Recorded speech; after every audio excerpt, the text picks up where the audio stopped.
So, do you know what the world needs? It needs fingerprints. Fingerprint is on every person. It's one of the identifications which police use in order to scan the difference from one person to another and to identify them from one figure to another.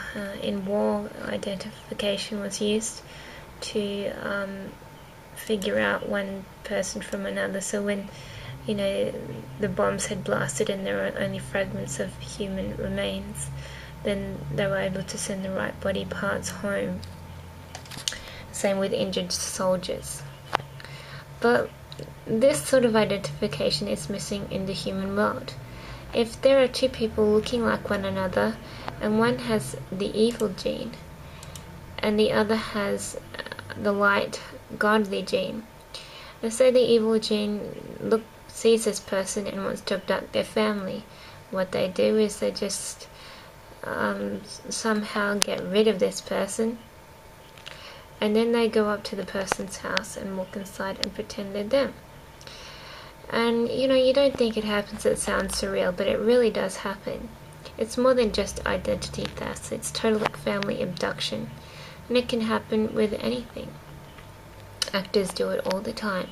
They switch from one person to another to portray the same celebrity, and it fools people in the public, and people have to wonder what they're looking at when they're looking at advertising where you see a completely different person.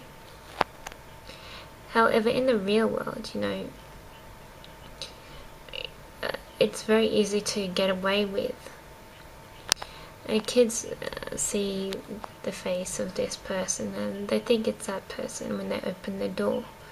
They say, "Hi, I'm Mom," or "I'm Dad, I've come with some food." They let them in and then they become a part of the family even when they start to look a bit different.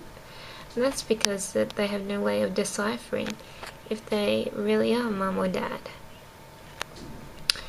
And some of them work for cash.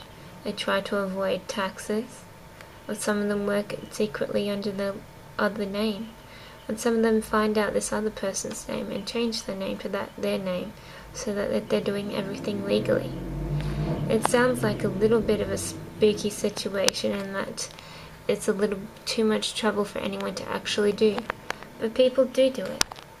And the people who, surround their lives let these other people in. And they kind of just have to say, oh, they're going through some sort of mood swing or they're on drugs or anything. They seem a bit different.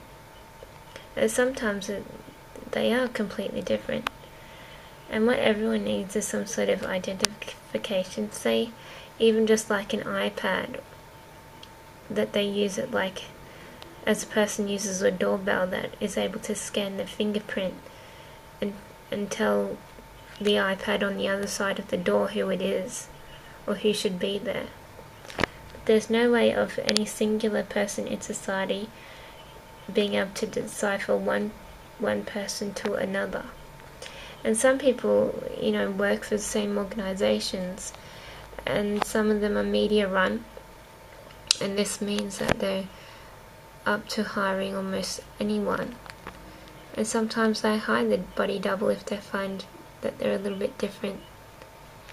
And this is called the back way in. And it can happen, weirdly enough. Have you ever been to an interview where you can take a friend?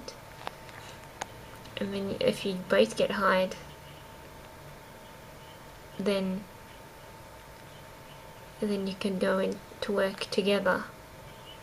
Those sorts of organizations hire anyone. And that's because they want anyone to be able to run their organization. So people need something that will stop them asking questions. Who am I looking at? Is this really them? They need something that will able to let them and the other person know